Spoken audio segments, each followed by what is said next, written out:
दोस्तों नमस्कार। 4 PM गुजरात पर आप सभी का बहुत बहुत स्वागत है। मैं हूं आपका दोस्त मयूर जानी। दोस्तों 28 अगस्त से मैं आपके समक्ष उपस्थित नहीं हो पा रहा था और इसका कारण जो था वो आपने जो हमारे संजीव श्रीवास्तव जी का वीडियो देखा होगा, क्योंकि गुजरात में जो इन 5-6 दिनों में बारिश को लेकर, बाढ़ को लेकर जो हालात हुए हैं, उन हालातों को आप तक पहुंचाना, उनमें जो बहुत सारी बड़ी बड़ी खबरें थी वो आप तक पहुंचाना, ये मैं चूक गया था क्योंकि मैं अस्वस्थ था। मैं कुछ 2-3 दिन अस्पताल में भर्ती रहा और फिर उसके बाद आराम करने के लिए बोला था डॉक्टर ने। तो आज जो है अब काफी बेटर हूँ, मतलब काफी बेहतर महसूस कर रहा हूँ। और वही है, वो जो मेडिकेशन दिए हैं और जो ध्यान रखना है अपने आपका, तो रखना पड़ेगा, रखेंगे। इस दौरान आप सबके बहुत सारे मैसेजेस भी आए हैं, बहुत सारे वरिष्ठ पत्रकार जो हमारे हैं, हमारे गुरुजन समान, उनके भी बहुत स्नेह भरे मैसेजेस आए। सबका बहुत धन्यवाद। कंसर्न होने के लिए एक तरह से जो है वो एक जिनको पता चला, जिनको पता नहीं चला वो ऑब्वियसली नहीं कर पाएंगे, तो जिनको पता चला उन सब ने जो है वो स्नेह और प्यार दिखाया। अब दर्शकों में भी बहुत सारे जो थे उन्होंने मैसेज किए हैं, वो सब किए हैं, सबका बहुत बहुत धन्यवाद करते हैं। और आज का कार्यक्रम शुरू करते हैं। अहमदाबाद जो है ना, वो इसको आज थोड़ा अहमदाबाद सेंट्रिक रखेंगे। वैसे तो गुजरात में, पूरे गुजरात में ही हाल है जिस मुद्दे पे बात करने जा रहे हैं, लेकिन थोड़ा स्पेसिफिक रहेंगे अहमदाबाद, फिर गुजरात पर भी जाएंगे। ये जो बारिश हुई, एक आध हफ्ता लगातार हुई ऑलमोस्ट पूरे गुजरात में, और अभी भी जो है आज से फिर से शुरू हो गई अहमदाबाद में। कहा जा रहा है कि एक और राउंड है 3-4 दिनों का। इस दौरान चाहे वो स्टेट हाईवे हो, नेशनल हाईवे हो, या शहरों में बने हुए रोड, रास्ते, सड़कें, इन सब की जो है वो मतलब चड्डी निकल गई, नंगा हो गया पूरा मामला। एक रोड ऐसा आपको नहीं मिलेगा गुजरात में भी, और हम जहां विशेष रूप से अहमदाबाद, जो कि एक तरह से गुजरात का अभी फाइनेंशियल कैपिटल अभी तक माना जा रहा है, उसकी हालत जो है वो ऐसा है कि आप निकलेंगे अगर, तो 10 मीटर में या 20 मीटर में आपको कितने गड्ढे से गुजरना पड़ेगा, इसकी कोई गारंटी नहीं है। हो सकता है 20, 30, 50 हो जाए। अकबर बादशाह साहब के जो बेटे थे जहांगीर, उन्होंने इस शहर का नाम दिया था उस समय गर्दाबाद, मतलब कि बहुत धूल और मिट्टी यहाँ पे जो है वो हवा के साथ उड़ती थी। अब ये बन गया है ये गर्दाबाद से बन गया है ये गड्ढाबाद। इतने गड्ढे, और प्री मानसून प्लान से लेके रोड रीसरफेसिंग से लेके क्या क्या दिक्कतें हो रही है, और ये क्यों हो रहा है। करोड़ों करोड़ों रुपए के खर्च हो रहे हैं, हमारे और आपके पॉकेट से पैसे जा रहे हैं, लेकिन फिर भी हम जो कि मालिक हैं इन सबके, जो बैठे हैं बड़ी कुर्सी पे, और हम लोग जो है रेंग रहे हैं रोड पर।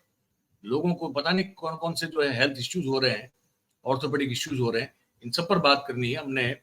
हमारे गुजरात के ही अहमदाबाद में रहने वाले हमारे बड़े भाई समान राजेश ठाकर जी हैं, बड़े पत्रकार हैं, उनको आज आमंत्रित किया हुआ है, तो उनको हम आज हमारे साथ जोड़ रहे हैं और स्वागत कर लेते हैं उनका। राजेश भाई, आपका मैं पहले तो ऑडियो अनम्यूट करके स्वागत कर लूँ। गुजरात में बहुत बहुत धन्यवाद, आपने वक्त निकाला, धन्यवाद जुड़े आप हमारे धन्यवाद साथ। धन्यवाद। थोड़ी लंबी वाली प्रस्तावना इसलिए देनी पड़ी क्योंकि मैं 5-6 दिन से गायब था, और आपको भी नहीं पता है, हेल्थ के इश्यू चल रहे थे मुझे नहीं थोड़ा बहुत। अब ठीक है, हाँ नहीं पता, मुझे पता है आपको नहीं पता था, तो इसलिए मैंने आपको तो थोड़ा लंबा एक बताना पड़ा क्योंकि बहुत सारे मैसेजेस और ये सब थे। अब सब मुद्दे पे आ जाते हैं सीधा कि 1200 करोड़ का तो कुछ खर्चा, अलग अलग आंकड़े आ रहे हैं अहमदाबाद म्युनिसिपल कॉर्पोरेशन के, अलग अलग आंकड़े आ रहे हैं कि प्री मानसून एक्टिविटी में कितना रुपया खर्च। और ये कोई नई बात तो है नहीं राजेश जी, ये तो हर साल का मामला है। बिल्कुल नहीं है। कुछ साल कम बारिश होती है तो कम गड्ढे पड़ते हैं, कुछ साल ज्यादा हो जाती है तो ज्यादा गड्ढे पड़ते हैं। क्या करें, ये जो गड्ढाबाद बन चुका है अहमदाबाद, क्या करेगा इस शहर का नागरिक, ये बताइए भाई साहब। देखिए, सबसे पहले तो मयूर भाई सेहत का ख्याल रखिए, क्योंकि बहुत कम लोग हैं जो लोकतंत्र की सेहत का ख्याल रख रहे हैं, और ऐसे लोग अगर बीमार पड़ जाएंगे तो हमारे सबके लिए वो चिंता का विषय है।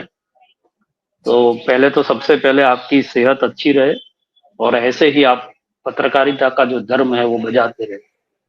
जी अब बात पर आते हैं, अहमदाबाद की जो स्थिति है, मैं अभी अहमदाबाद से कलोल आया हूँ, कलोल के ऑफिस में मैं बैठा हूँ। गाड़ी चलाते चलाते गड्ढों के बीच में अगर रास्ता आ जाता है तो हम घबरा जाते हैं कि ये रास्ता कहाँ से आ गया। स्थिति ये है। आप समझे, स्थिति ये है। और जो बड़ौदा में या सौराष्ट्र में या कच्छ में जो बारिश हुई, इस प्रकार की बारिश अहमदाबाद के अंदर नहीं हुई। हाँ, एक नहीं 48 हुई। घंटे के अंदर, एक 48 घंटे के अंदर 10 इंच बारिश हुई। लेकिन उसके पहले फेस में जब 2-2.5 इंच बारिश होती है, और जहां पूरी प्राइम टाइम मीडिया की स्टूडियोज रहे हैं, जो सिंधु भवन वाला रोड है, ज्यादातर जो है वो न्यूज चैनल वहीं पर है।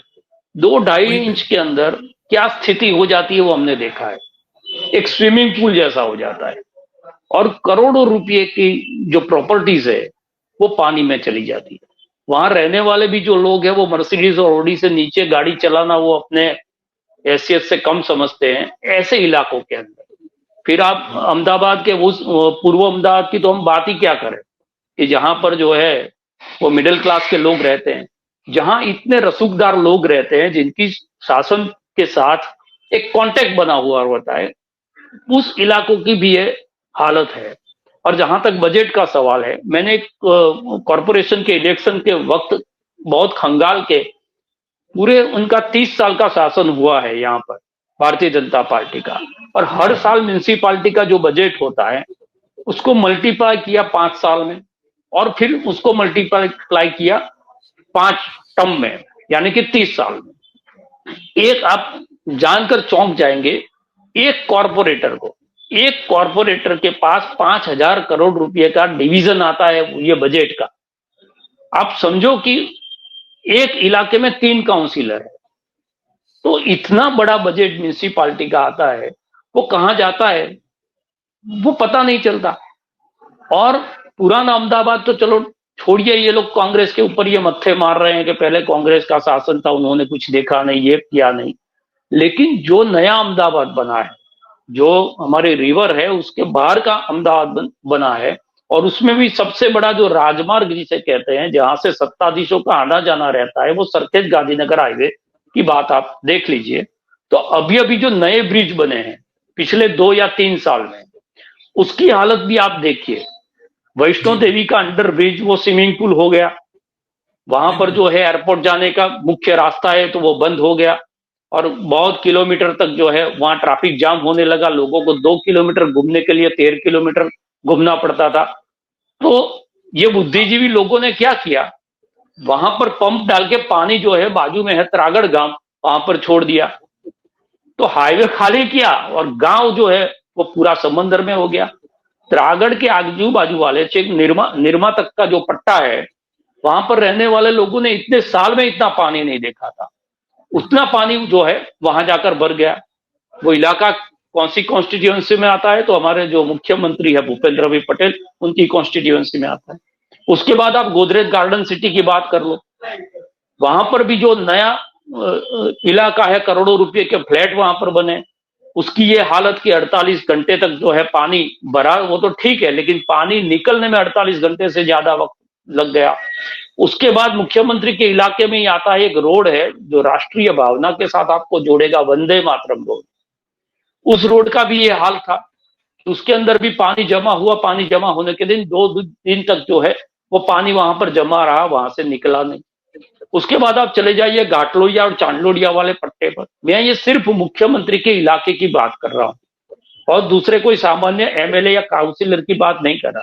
और हमारे मुख्यमंत्री आपको पता है पहले स्टैंडिंग कमेटी में भी रहे और औडा के चेयरमैन भी रहे, तो इन्हीं सारों काम जो है उनका उसको प्रशासनिक अनुभव रहा है, उसमें उन्होंने काम किया। उसके बावजूद भी खुद मुख्यमंत्री के इलाके की यह स्थिति हो, इतनी बारिश के अंदर 2 या 4 इंच की बारिश होना वो तो आम बात है, उसी में ये स्थिति हो जाए अगर अहमदाबाद के जो पोश इलाके कहलाते हैं उसकी, तो आप देखिए पूरे अहमदाबाद के अंदर स्थिति क्या हो। मतलब और कि हर राजेश वक्त भाई, अगर जी, अगर ये सोच के डर लगेगा कि जिस तरह की बारिश बड़ौदा में हुई, अगर वो यहां हो जाए तो क्या हो जाएगा हमारा। बिल्कुल सही, आपका जो डर है वो बिल्कुल सही है। और और आप देखिए कि आज से लगभग 93-94 में एक बार 12 इंच बारिश हुई थी अहमदाबाद में। वो 12 इंच बारिश के बाद भी ऐसी स्थिति नहीं हो रही थी जो अभी 5 इंच बारिश में हो रही है। और इसलिए मुझे मैं ये याद कह है रहा कि हूं कि जो निर्माण 2001 में राजेश भाई, अगर आपको ठीक से, मुझे याद है ठीक से, 2001 में भी जो है कुछ मेरे ख्याल से शायद 20 21 18 इंच, 20 या 21 हाँ, हाँ 18-20 इंच हाँ जी बारिश हुई। लेकिन उस वक्त क्या होता था कि जो बापू नगर, निकोल, ऑडव, जो हमारे शारदाबेन हॉस्पिटल वाला सरसपुर वाला एरिया, जो पुराना अहमदाबाद था, उसके नीचे के इलाके थे, उसमें ये स्थिति होती थी। और उस जी वक्त जो है अब जो स्थिति बन रही है, जो आपने नया टाउन प्लानिंग किया, ये सवाल मैं इसलिए उठा रहा हूं कि ये पुराना बहुत अहमदाबाद जरूरी है है, तो बहुत ठीक है, ये इन लोगों का जैसे नेहरू के मत्थे मढ़ देते हैं, इसलिए कांग्रेस के मत्थे मढ़ दे कि भाई पुराने अहमदाबाद की जिम्मेदारी हमारी नहीं है, जबकि 30 साल के अंदर उसको भी आप दुरुस्त कर सकते थे। लेकिन जो नया अहमदाबाद इन्होंने बसाया है, उसकी ये हालत है। पहले गांधीनगर में पानी नहीं भरता था, अब गांधीनगर के अंदर भी आप जाओ तो बहुत सारी जगह है जहां पर पानी भरने का जो शुरू हो गया। उसका मतलब इनका टाउन प्लानिंग का जो स्कीम है वो ही गलत है। पहले ये लोग जो है रेसिडेंशियल कॉलोनी बना देते हैं, फिर जो है टीपी पर रोड निकालते हैं, रोड बन जाते हैं, उसके बाद में ड्रेनेज डालते हैं, फिर पता चलता है कि जितने लोग यहाँ रह रहे हैं उससे जो ये ड्रेनेज की कैपेसिटी कम है, तो फिर जो है बड़ी लाइनें वहां पर बिछाएंगे, यानी कि आग लगेगा और ये लोग जो है पानी ढूंढने निकलेंगे। इस प्रकार की व्यवस्था इन लोगों ने की है। और इसीलिए ये लोग जो कहते हैं कि सबका साथ सबका विकास, ये सूत्र इस बारे में जो है भारतीय जनता पार्टी का बिल्कुल सटीक है कि हम अहमदाबाद पूर्व की जो हालत करते हैं वही अहमदाबाद पश्चिम की हालत करते हैं, जहां पर कांग्रेस जो है वो जमानत गंवाती है। ये जो इलाका मैं कहता हूं उसके अंदर कांग्रेस के पास 10% वोट बहुत मुश्किल से मिलते हैं। इतना प्यार जो है वहां के लोग भारतीय जनता पार्टी को करते हैं। और इसीलिए भारतीय जनता पार्टी बार बार ये भी कहती है कि गड्ढे में पड़े हुए आदमी को आप पूछोगे कि वोट किसको दोगे तो वो हमारा नाम देगा, तो ये इसका इनाम है। हम हर हर मॉनसून में ये चर्चा गुजरात के अंदर होती है। पिछले मॉनसून में आपको पता होगा ऐसा ही हुआ था, 6 इंच बारिश हुई थी और जी लोगों के बेसमेंट के अंदर पानी चला गया था। आनंद नगर जो बिल्कुल। एरिया है उसमें पूरा बेसमेंट में, और लाखों रुपए की गाड़ी जो है लोगों की बर्बाद हो गई। तो लाखों रुपए का लोगों को नुकसान हो रहा है। ऑर्थोपेडिक वाले तो बहुत कमा रहे हैं, यहाँ पर जितने गड्ढे हैं टू व्हीलर चलाना तो मैं बिल्कुल मुश्किल मैं बात हो गई दर्शकों है। को बता दूं, मैं दर्शकों को बताना चाहता हूं राजेश जी, आपको बीच में इसलिए क्योंकि आप ही की बात का तंतु जी जी। जोड़ रहा हूं कि अभी जो ऑफिशियल आंकड़े दिए गए हैं कॉरपोरेशन या सरकार के द्वारा गड्ढों के, 19,000। वो 19,000। अब ये 19,000 भी उन्होंने मजबूरी में दिया हुआ आंकड़ा है। अब आप सोच लीजिए कि एक्चुअली कितने गड्ढे हैं पूरे शहर में। ये आप सोच के चलिए, मैं दर्शकों को समझा रहा हूँ देख कि देखिए, अहमदाबाद में आने की 30 कोशिश ना करें। 30 साल के शासन के बाद आपको सिविल इंजीनियरों को टू व्हीलर लेके गड्ढे गिनने के लिए भेजना पड़े। अब समझो आज एक रिपोर्ट भी आया, कैसे ये आंकड़े कहां से आते।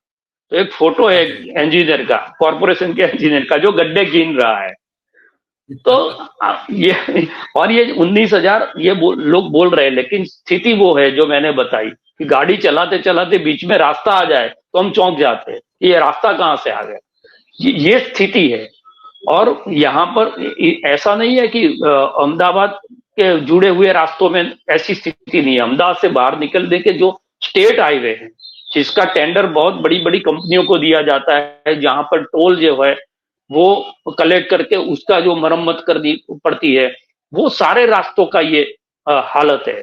उसका एक दूसरा कारण ये है कि ये लोगों ने और जो है 4,000, वो, दर्शकों को ये भी बता दें कि 4,800 करोड़ रुपए का टैक्स जो है वो सिर्फ एक साल में लिया गया है चलने के लिए। बिल्कुल। उसके बाद फिर ये हालत हाईवेज की। और वार्षिक बजट 10,000 करोड़ रुपए से ज्यादा का होता है। उसके ऊपर वर्ल्ड बैंक का जो फाइनेंशियल लोग लेते हैं, स्टेट गवर्नमेंट से जो पैसा आता है, जो मेंबर ऑफ पार्लियामेंट की जो ग्रांट है उसका इस्तेमाल होता है, जो एमएलए का पैसा है। लेकिन उसमें ये लोग क्या करते हैं, सोसाइटी के बोर्ड बनाते हैं, वो बैठने के लिए जो है वो बांकड़े जो हम बोलते हैं गुजरात में, हाँ, वो बना देते हैं, क्योंकि उस पर नाम लिखे जा सके कि ये फलाने फलाने कॉरपोरेटर या मेंबर ऑफ पार्लियामेंट की ग्रांट में से ये मिला है, यानी कि एहसान जताते हैं लोगों पर, ये दो चीज करते।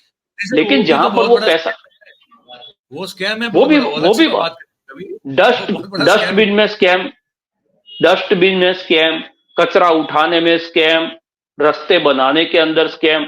खुद भारतीय जनता पार्टी के 4 एमएलए, हम अगर बोले तो ये लगता है कि इन लोगों को आदत है इनकी आलोचना करने की, लेकिन 4 एमएलए उसमें अहमदाबाद एलिसब्रिज कॉन्स्टिट्यूएंसी से अमित शाह, वेजलपुर से अमित अमित शाह, ठाकर, दर्शकों को नरोडा बता से दें अमित पायल शाह, कुकरानी। दर्शकों को ये बता दें कि अमित शाह जिसका नाम लिया वो अलग अमित शाह है। दूसरे अमित शाह है, वो अहमदाबाद वो शहर के बाहर के। प्रमुख भारतीय जनता पार्टी हाँ, के थे, वो अमित शाह नहीं है। लेकिन बड़े अमित शाह के इलाके में भी कोई बेहतर स्थिति नहीं है, क्योंकि मैंने जो इलाके गिना है वो कॉन्स्टिट्यूएंसी मेंबर ऑफ पार्लियामेंट में गांधीनगर में ही आती है। जो घाटलोडिया बिल्कुल सिंधु बिल्कुल। भवन इसकी बात करते हैं तो इसमें दोनों, लेकिन ये छोटे वाले अमित शाह को मैं इसलिए अभिनंदन देता हूं कि वो स्थिति को स्वीकार कर रहे हैं और वो कह रहे हैं हाँ, कि जब ये स्थिति होती है, पानी के बीच में मैं खड़ा था तो मेरा कोई भी कॉर्पोरेशन का अधिकारी फोन नहीं उठा रहा था। जब हमारे फोन नहीं उठा रहे आप लोग, तो सामान्य जनता का क्या होगा? ये खुद अमित शाह कह रहे हैं। सही अमित ठाकर ये सही कह बात। रहे हैं कि जो गटर है उसके ढक्कन वो डूबने पड़ रहे हैं।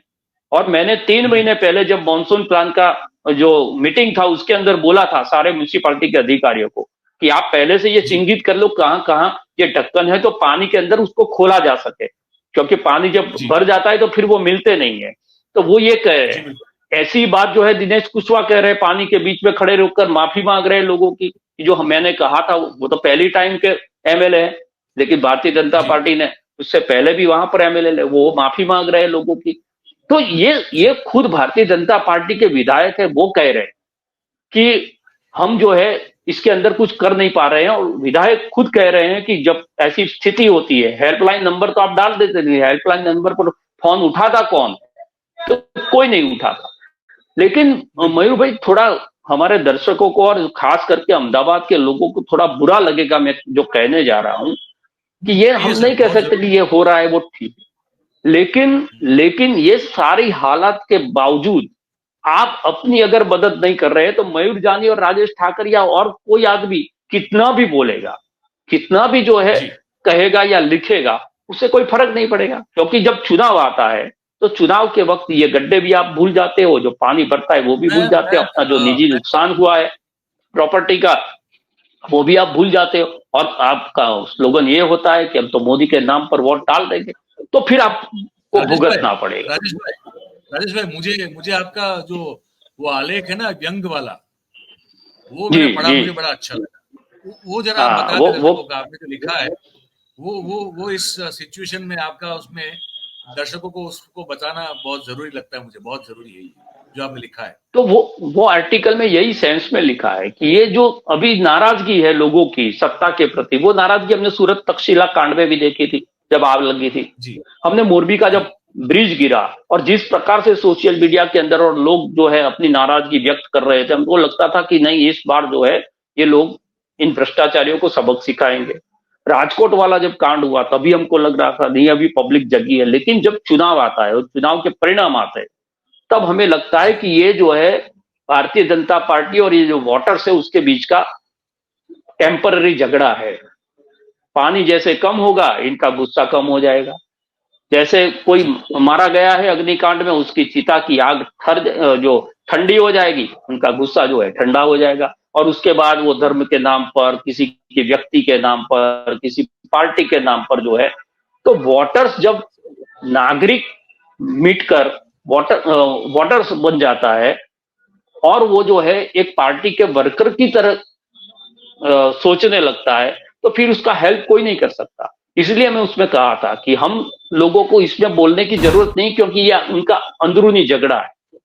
ये वो हस्बैंड और वाइफ के बीच में लव हेट रिलेशनशिप होती है, जैसे मीठा झगड़ा होता है, ये भारतीय जनता पार्टी के खिलाफ अभी आपको आक्रोश दिखेगा। गुजरात के अंदर आप देखो, अखबार में भी ये पढ़ने को आपको मिलेगा, सारी जगह पर ये सारी चीजें दिखेंगी। लेकिन जैसे स्थानिक स्वराज के चुनाव आएंगे आप नतीजे देख लीजिए गुजरात, और ये 30 साल से हो रहा है। हो सकता है कि कभी अभी सर, 5 साल के बाद। मैं इसमें मैं थोड़ा अपना पॉइंट ऑफ व्यू रखना चाहता हूँ, माफ कीजिएगा आपको रोक रहा जी हूँ। जी नहीं जी वो है, मैं आप जानते हैं बहुत ग्राउंड रिपोर्टिंग कर चुका हूं मैं लगातार, ऑलमोस्ट 25-26 साल तो संपादक होने के बाद भी किया हुआ है मैंने। तो मैं एक चीज आपको बताना चाहता हूँ, दर्शकों को बताना चाहता हूँ, और इसीलिए उस मुद्दे को लेकर मैं चला था 2022 के गुजरात चुनाव के शुरुआत से, मतलब जब तो परिणाम भी नहीं आया था। और तब मैंने कहा था कि ये जो है ना, ये जीत रहे हैं सिर्फ मशीन और मशीनरी के दुरुपयोग से जीत रहे हैं।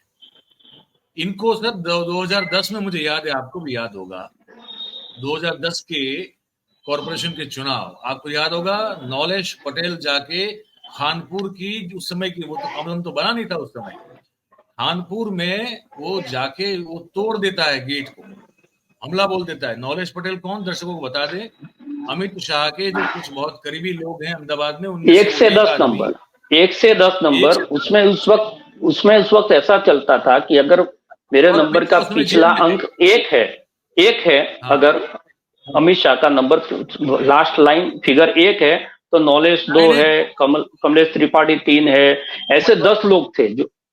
वो बता दें दर्शकों को कि एक आइडिया की सीरीज हुआ करती थी, हाँ 98240, फिर वहां से जीरो से आप जो है आगे जो भी नंबर आएगा उसमें 1 से 10 था। 10। और जहां तक मुझे ठीक से अगर याद है, अमित शाह साहब का 99 था शायद, ऐसा कुछ था। जी जी तो जी। था, वो एक सीरीज थी जो उनके बहुत खास चुनिंदे लोग थे, उनमें से एक था नॉलेज पटेल। अमित शाह एनकाउंटर मामले में 3 महीने के लिए जो बंद थे जेल में, उस समय का दौर था, और वो चुनाव हुए, ये सब हुआ, बहुत सारी जगह पे अमित शाह के लोगों की टिकटें काट दी गई, आनंदीबेन का जोर चला वहां पे, इन ये सब लोगों तो ने हुआ, स्वतंत्र पैनल बनाई थी। स्वतंत्र पैनल बनाई, ये सब हुआ, ये दो अभी करीबी पास्ट है, ये दूर का नहीं है ये। और सही है वहां सही। भी जो है, किसी भी सूरत में बीजेपी जीत नहीं सकती थी, ना तो कॉरपोरेशन, ना पंचायतें, ना तहसील पंचायतें, ना नगर पालिका, स्थिति बनी हुई थी पूरी। और उसके बाद आपको याद होगा कि वो जीत गई, और फिर सिद्धार्थ पटेल, मुझे जहां तक याद है, उस समय कांग्रेस के प्रदेश अध्यक्ष हुआ करते थे, और उन्होंने बहुत बड़ा एक जो है विद प्रूफ एविडेंस दिया था, ये इतने कुछ 1.5 करोड़ के ऊपर बोगस वोटर्स तो उन्होंने सिर्फ अहमदाबाद बड़ौदा में ढूंढ के निकाले थे, विद प्रूफ एंड एवरीथिंग। उन्होंने जब वो चीफ ईसीआई को जब ये बताया, कुरैशी थे उस समय, कुरैशी साहब, तो कुरैशी ने कहा था कि ये तो गुजरात ने अपने ईवीएम, सरकार ने तो स्टेट का बॉडी, मतलब लोकल बॉडी इलेक्शन है, हमारी ओर से जो है वो ईवीएम नहीं गए हैं, वो तो स्टेट ने अपने हिसाब से इस्तेमाल किए, तो we are not hmm. Responsible for what आप जो भी चार्ज कर रहे हो हमको, तो हम तो रिस्पॉन्सिबल नहीं है इसके लिए। तो मैं तब से इस चीज को देख रहा हूँ राजेश भाई, लोग नहीं जिताना चाह रहे हैं, लोग परेशान है, आप यकीन मानिए। अब हमको जो क्रिटिसाइज करने वाले लोग हैं, वो तो ये कहते हैं कि हम द्वेष से कह रहे हैं, नहीं, हम द्वेष से नहीं कह रहे, हम जो दिख रहा है वो कह रहे हैं कि लोग कब से पके थके हुए हैं। लेकिन ये मशीन और मशीनरी जो है ना राजेश जी, ये चीजों को उल्टा पुल्टा कर देती है, और लोग फिर सहम जाते हैं कि यार ये कैसे हो गया, फिर वो चुप नहीं होकर बैठ मशीन, जाते हैं। मयूर भाई मशीन और मशीनरी तो है, वो तो है ही, लेकिन लोगों को जी, रास्ते पर आने से कौन रोकता है? पश्चिम बंगाल के अंदर एक रेप हो जाता है, और पश्चिम बंगाल के अंदर सिर्फ भारतीय जनता पार्टी के कार्यकर्ता रोड पर नहीं है ना, वो लोगों को रोड पर ला सके हैं क्योंकि लोग जो है वो उसमें जुड़ना चाहते थे। यहाँ सर पर रोड कांग्रेस रोड पे बहुत, लोग ये आए भी न्याय नहीं, तो यात्रा देखिए ना, में, प्रॉब्लम क्या मैं है, न्याय रोड पे तो यात्रा आए का हम उदाहरण देता हूँ। 2015 से राजेश भाई, 2018 तक, हाँ 17-18 तक रोड पर थे लोग गुजरात वो सामाजिक एक आंदोलन था, पर था, वो और था, सामाजिक मुद्दा आंदोलन था। था। हाँ हाँ मुद्दा था, लेकिन और गौरतलब सामाजिक ये है कि आंदोलन था, उस समाज का, समाज की एक एकता थी, उसका संगठन था। लेकिन जो है ये नागरिक सुविधा वाले मुद्दे हैं, भ्रष्टाचार के हो या उस पे नहीं महंगाई जाते, के हो, उस पे नहीं, आपने कितनी बार देखा कि हजारों लोग रास्ते पर आ गए हो। और मैं हम एक उस पे नहीं सादा जाते। उदाहरण आपको बताता हूँ, मैं सादा उदाहरण बताता हूँ आपको कि ये कांग्रेस ने न्याय यात्रा निकाली, मुद्दा क्या था? सूरत तक्षशिला कांड के अंदर जो पीड़ित थे उनको न्याय नहीं मिला था, मोरबी के अंदर जी, जो था उसको न्याय नहीं मिला, राजकोट के अंदर जो जिम्मेदार लोग हैं उसको आज तक जो है वो गिरफ्तार नहीं किया गया। बड़ौदा को नहीं, और बड़ौदा में उसी उसी मृतक परिवार के लोग प्रेस करते हैं, वो ये कहते हैं कि हम जो है सरकार के काम से संतुष्ट है, इसमें कोई दूसरा व्यक्ति राजनीति ना करे। तो आप बोलिए कि तो उनके लिए मैंने कौन लड़ेगा? मैंने सोचा था सिर्फ तो साम दाम बिल्कुल, भेंट जो है। जब जब जिनके घर के अंदर मारा गया आदमी है वो भी भारतीय जनता पार्टी के माइक्रो मैनेजमेंट का हिस्सा हो जाता है, तो फिर ये लोगों के लिए कौन बोलेगा, कौन लड़ेगा? एक शिवाजी की महाराष्ट्र में प्रतिमा गिर जाती है और नरेंद्र मोदी से लेकर वहां के मुख्यमंत्री, उप मुख्यमंत्री सबको सर झुका के, कमर झुका के माफी मांगनी पड़ती है, क्योंकि उसको डर बैठ जाता है कि ये चुनाव हम हार जाएंगे, और मोरबी के पूर्व के नीचे मारे जाने वाले लोगों की माफी नहीं मांगी जाती। राजकोट का जो कांड हुआ उसके बाद नरेंद्र मोदी ने उसके पीड़ितों से मुलाकात नहीं की। आज भी इतनी बाढ़ आ गई, इतने लोग, 20 लोग मारे गए, हजारों लोग जो है उनका जान माल का नुकसान हो गया, उसके बावजूद भी नरेंद्र मोदी गुजरात से 40 किलोमीटर दूर पर जो है वो एक कॉन्फ्रेंस को एड्रेस करते हैं, लेकिन गुजरात नहीं आते, क्योंकि उनको ये कॉन्फिडेंस है कि ये लोगों की जो मौत है वो मेरे मत के आड़े नहीं आएगी। ये सुनने में बहुत असंवेदनशील लगेगा, लेकिन ये कॉन्फिडेंस जो पैदा हुआ है, आप बनासकांठा के अंदर यही मशीनरी थी, आपको परास्त होना पड़ा, क्योंकि जनता जब निकल पड़ती है तो फिर मैनेज करने में आप 10-12% मैनेज कर सकते हैं। अहमदाबाद के पश्चिम इलाके के अंदर मैंने जैसे बताया, कारपोरेशन के इलेक्शन के अंदर कांग्रेस के लोगों की जमानत जब्त हो जाती है। क्या आपको 10 या 15 कैपेसिटी में, आप कांग्रेस भाजपा को छोड़ दो, 10 या 15 ऐसे लोग नहीं मिलते इंडिविजुअल कि ये आदमी जो है वो अच्छा है, वो काम कर सकता है, ये प्रामाणिक है, भले कांग्रेस का, उसको कांग्रेस से नफरत है लेकिन हमारे वार्ड के लिए अच्छा काम करेगा, क्योंकि वो, उनको तो 370 हटाना नहीं है, उनको तो राम मंदिर बनाना नहीं है, उनको तो आपकी यही सुविधाएं देखनी है कि भी पानी का जमाव न हो, आपकी गटर सुविधा ठीक रहे, आपकी जो बिजली पानी है उसका ध्यान रखे, इतना ही काम करना है। उसमें तो आप चुन सकते हो, आप आइडियोलॉजी के बेस पर, ठीक है, आप सेंटर में वोट देते हो, लेकिन ये जो चुनाव है, इसलिए मुझे वो प्रमोद महाजन का एक वाक्य बार बार याद आता है कि आंसू से बहता पानी नल के पानी का पर्याय नहीं हो सकता, और दिल से लिया गया निर्णय दिमाग की कसौटी पर खरा नहीं उतरता।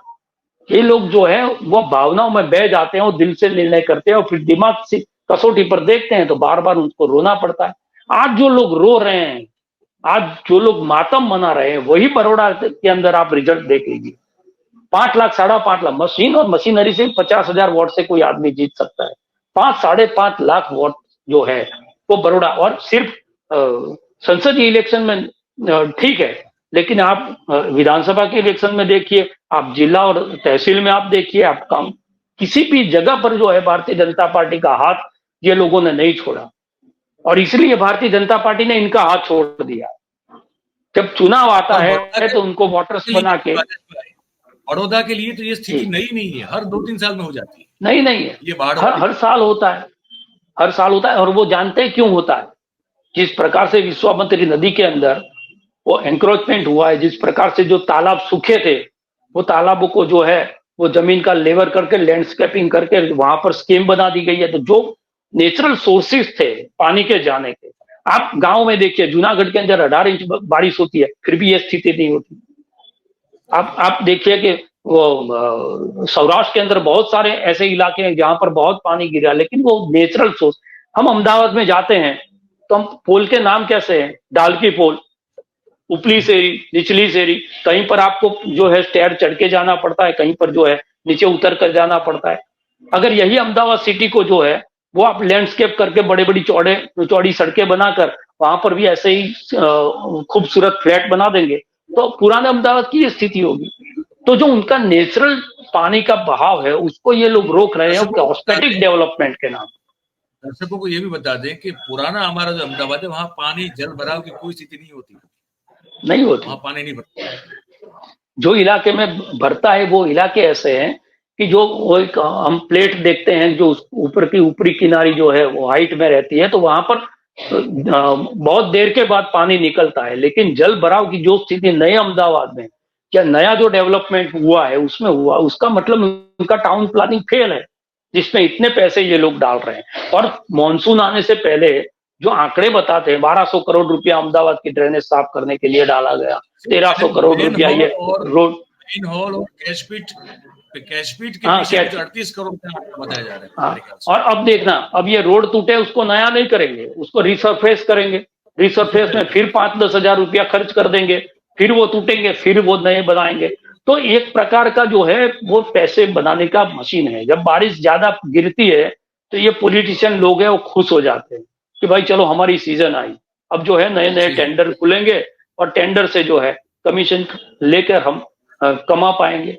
ये गुजरात के लिए बार बार मैं इसलिए बोल रहा हूं कि गुजरात के अलावा कोई भी प्रदेश आप देखिए, दिल्ली के अंदर देखिए आम आदमी पार्टी है 10 साल से, चलो मान लिया, लेकिन सेंट्रल इलेक्शन के अंदर अलग मैंडेट लोग देते हैं।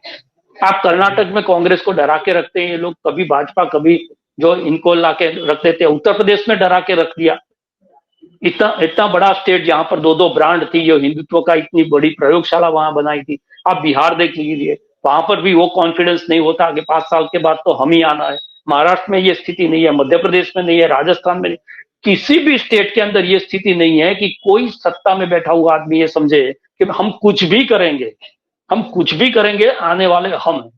गुजरात के अंदर ये स्थिति बन गई और जितने भी ये कांड होते हैं, आप देखो राजकोट के अंदर क्षत्रियों का अपमान हुआ, उसके बाद में पुरुषोत्तम रूपाला की लीड देखिए। मोरबी के अंदर ब्रिज गिरा, ब्रिजेश मिश्रा 7,000 मिर्जा 7,000 वोट से जीते थे, कांति अमृतिया 40,000 वोट से जीते। तो जितने भी कांड होते हैं जहां पर ये त्रासदी होती है, उसके बाद भी बड़ा मैंडेट जो है वो भारतीय जनता पार्टी को मिलता है। तो कहीं ना कहीं ये सवाल हमें उन नागरिकों के ऊपर भी उठाना पड़ेगा कि भाई आप जब ये होता है तब तो सारी चीजें कहते हैं, लेकिन वोट डालने का आता है तब जो है आप वो सारी चीजों को भूल जाते हैं। एक बार आपको पसंद है या नहीं है कांग्रेस, एक बार डर पैदा करने के लिए भी आपको इस प्रकार के वोटिंग करना पड़ेगा कि भाई हम जो है आपके बंधुआ मजदूर नहीं है। आप जो समझ रहे हैं कि इनका जो वोट है हमारी जेब में, हम कुछ भी करेंगे तो हम जो है ये सारी चीजें करके निकाल देंगे। और कहा क्या जा रहा है कि कांग्रेस यहाँ पर राजनीति करती है, पत्रकार जो है वो गुजरात को बदनाम कर रहे हैं। अरे भाई राजनीति तो वायनाड में अगर त्रासदी होती है तो अमित शाह वहां जाकर क्या कर रहे हैं, वहां भजन कर रहे हैं। पॉलिटिकल पार्टी का रजिस्ट्रेशन ही पॉलिटिक्स करने के लिए, वो नहीं करेंगे तो वो क्या करेंगे। पॉलिटिकल कमेंटेटर का काम ही है, पॉलिटिकल कमेंटेटर के हैसियत से हमारा काम ही है कि जहां जहां पर हमको दिखता है वहां पर हमको बोलना है। उसमें राजनीति क्या है, और राजनीति के आधार पर तो आप सत्ता पर आते हो, सत्ता पर आने के बाद ये गड़बड़ी करते हो तो सवाल तो उठेंगे।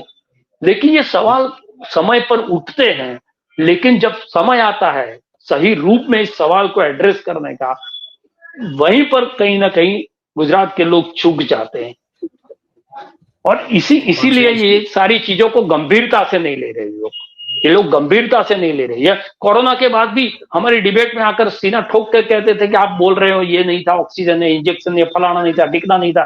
राजेश भाई देखिए, लोगों ने जो है हमको भर भर के वोट दिया है, यानी आप जो बोल रहे हैं उसके साथ लोग नहीं है। ये बात सुना के हमको जाते हैं और हमको सुननी पड़ती है कि बात तो सही है भाई। जिस आदमी को बाप जो है वो ऑक्सीजन के बिना मर गया, उसका बेटा भी अगर भारतीय जनता पार्टी का झंडा पकड़कर घूमता है वो, तो फिर इनके लिए बोलने का मतलब क्या है। ये बिल्कुल जो स्थिति है गुजरात के अंदर, मैंने इसलिए एग्जांपल दिया कि दूसरे भाजपा जो गुजरात में कर रही है वो पूरे देश में कर रही है, लेकिन उसके बावजूद भी उसमें उतना कॉन्फिडेंस लोगों ने नहीं आने दिया। आप देखिए आज महाराष्ट्र में भागे भागे घूम रहे हैं, हरियाणा के अंदर एक स्टेटमेंट किया कंगना ने और पार्टी ने उसको नोटिस दिया था, पुरुषोत्तम रूपाला को नोटिस, उनका बचाव करने में लगी थी पार्टी। पॉलिटिकल माफी एक बार उन्होंने मांग ली, पार्टी ने कह दिया कि नहीं वो ठीक है, हम उनके प्रत्याशी को वापस नहीं लेंगे। और कंगना के मुद्दे पर बैकफुट जाना पड़ा, क्योंकि उनको पता था कि हरियाणा के अंदर वोट के आधार पर वो रिएक्शन उनको मिलेगा। जब तक ये वोट की ताकत है लोगों के पास, जो 5 साल में एक बार मिलती है, उस ताकत का ये लोग इस्तेमाल नहीं करेंगे तो इसी प्रकार से इनका इस्तेमाल होता रहेगा और यही स्थिति रहेगी, इसमें कोई बदलाव नहीं आएगा। बहुत सही बात की। मैं आपका जो गुस्सा और आक्रोश है वो कमोबेश मेरा भी है, मैं आपको बताऊं, क्योंकि हम लोग खून जलाते हैं, जी जलाते हैं, इसलिए क्योंकि हमको हमारे प्रदेश से प्यार है, इसमें यहाँ पर रहने वाले लोगों से प्यार है, और हम चाहते हैं कि वो जो हमेशा मैं भी कहता रहता हूँ कि दिमाग की जो बंद खिड़कियां और दरवाजे हैं इसको खोलें, है ना, और ताजा हवा को आने दे, जाने दे, थोड़ा वेंटिलेशन रखें, तो फिर जो कभी है चीजें समझ में आएंगी। कभी कभी लोगों का ईगो हर्ट करना पड़ता है सही बात उनको समझाने के लिए। वो कड़वी जरूरी बात हो कहे जाता बिना बीमारी का इलाज नहीं होगा, तो ये कड़वी बात कहनी ही पड़ेगी सबको। और बहुत सारे लोगों ने मुझे मैसेज किया, मैं ये डिबेट में नहीं जाता था, ये बारिश वाली, तो बहुत सारे लोगों ने मैसेज किए कि आप कुछ बोल नहीं रहे, आप कुछ लिख नहीं रहे। तो मेरे मन के अंदर जो आया वो मैंने लिख दिया कि भाई ये तो आपका अंदरूनी झगड़ा है, भाजपा और आपके बीच का। आप जो है हिंदी वो में देख। थोड़ा सा एक थोड़ा सा वीडियो लंबा होता है, लेकिन मैं थोड़ा बता दूं, राजेश भाई ने लिखा है उसका थोड़ा एक बता दूं, सार बता दूं। वो लिख रहे हैं कि आज की जो आफत है वो आने वाले कल में अगर अवसर में परिवर्तित होने वाली हो, जब भाजपा और मतदार जो है उसके बीच के निजी मामले में राहित जो थर्ड पार्टी है उसको दखल देना कितना योग्य है। अब आज जो है वो बाढ़ की आपदा है, कल वो अवसर में परिवर्तित हो जाएगी भाजपा के लिए। अब ये इनका जो रिश्ता है, परेशान भी होते हैं, बैंड भी बज जाती है, फिर भी जो है राजेश जी कह रहे हैं कि अगर फिर कल जाके उन्हीं को वोट देने वाले हो, तो हम लोग कौन होते हैं यहाँ पे जो है बकवास करने वाले। कुल मिला के इनका एक कटाक्ष या व्यंग तो था वो, ये पूरा बहुत बढ़िया आलेख है, लेकिन गुजराती में है। तो पर बहुत बढ़िया राजेश जी, ये गुस्सा, ये रोष, ये आक्रोश हम सबका जो है वो जायज है। और आपने कहा कि कड़वी बात, वो कड़वी दवाई देना वो जरूरी है, डोज। अब जिसको अच्छा लगे लगे, ना लगे ना लगे, हम तो जो है वो कहेंगे। तो बहुत बहुत धन्यवाद करेंगे राजेश जी आपका, आपने वक्त निकाला। और बातचीत थोड़ी हमारी लंबी हुई दोस्तों, लेकिन बात करना जरूरी था। तो ये जो है इसलिए थोड़ा लंबा समय हमने लिया, लेकिन ये चीजें, ये जो पॉइंट, बिंदु जो थे वो आप तक पहुंचाना जरूरी था। राजेश भाई बहुत बहुत धन्यवाद आपका। Thank you very much, thank you very much for joining. Thank you. धन्यवाद धन्यवाद धन्यवाद। तो दोस्तों आपने सुना, राजेश जी को सुना, और वो जो कह रहे थे, अब मैं उसमें ज्यादा टिप्पणी नहीं करूंगा, अपना और भी वक्त नहीं लूंगा, क्योंकि अब बातें आपने सुनी है। आपकी क्या राय बनती है ये सब बातों को सुनकर? ये जो थोड़ा गुस्सा, थोड़ी कड़वाहट, और ये जो थोड़ा हमारा फ्रस्ट्रेशन भी है भाई कि लोग मतलब कहाँ जाके रख के आए हैं अपनी अकल को। तो ये सब मामले में आपने जो सुना वो आपको कैसा लगा, आप हमको लिख के कमेंट करके बताइएगा। और अगर आपको बातचीत अच्छी लगी हो तो फिर आप इस वीडियो को लाइक करें, इस वीडियो की लिंक को आप हो सके उतना शेयर कीजिए, और हमारा जो चैनल है भाई 4PM गुजरात, उसे आप सब्सक्राइब करें और अपने आसपास के लोगों से करवाएं। बहुत बहुत धन्यवाद करेंगे आप सभी का हमारे साथ इस कार्यक्रम में जुड़ने के लिए। Thank you very much. नमस्कार।